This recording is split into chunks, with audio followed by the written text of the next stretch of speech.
এক দেশে ছিলেন এক মস্ত বড় স্থপতি।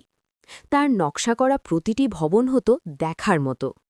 এক রাজপ্রাসাদ নির্মাণের পর যখন চারিদিকে ধন্য ধন্য পড়ে গেল, তখন স্থপতির মনে অহংকার জন্মাল।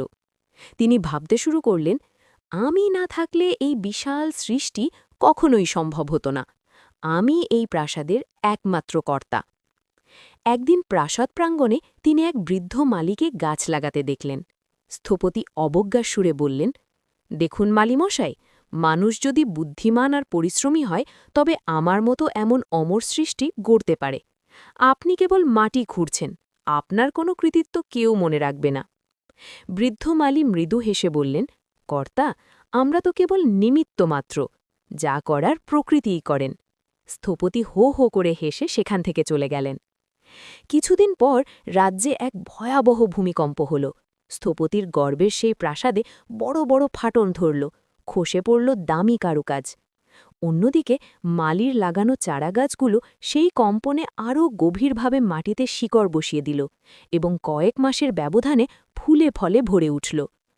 প্রাসাদ মেরামতির সময় স্থপতি দেখলেন তার নিপুণ কারুকাজ মাটির নিচে তলিয়ে গেছে, অথচ প্রকৃতির নিয়মে বেড়ে ওঠা গাছগুলো ডালপালা মেলে আকাশ ছোঁয়া হওয়ার স্বপ্নে বিভোর। তিনি বুঝতে পারলেন মানুষের তৈরি জিনিস নশ্বর এবং মানুষের ক্ষমতা সীমাবদ্ধ। প্রকৃতিই আসল শক্তি, সে চাইলে মুহূর্তেই সব ভেঙে চুরমার করতে পারে, আবার চাইলে শূন্য থেকে প্রাণ সৃষ্টি করতে পারে। সেদিন স্থপতির ভুল ভাঙল। তিনি বুঝলেন মানুষ কেবল প্রকৃতির হাতের যন্ত্র। কোনো কাজ সুসম্পন্ন হলে তার কৃতিত্ব নিজের ভেবে বসে থাকাটাই আসল মূর্খতা। গল্পের মূল শিক্ষা। এই গল্পের মূল শিক্ষা হল অহংকার পতনের মূল। মানুষ তার কর্মের পেছনে যে বুদ্ধি বা শ্রম ব্যয় করে তার উৎস প্রকৃতি বা ঈশ্বর।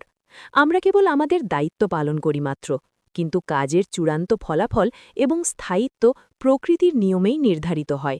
নিজেকে সব কাজের একমাত্র কর্তা মনে করা হল অজ্ঞানতা, আর নিজেকে প্রকৃতির একটি অংশ মনে করা হল প্রকৃত জ্ঞান।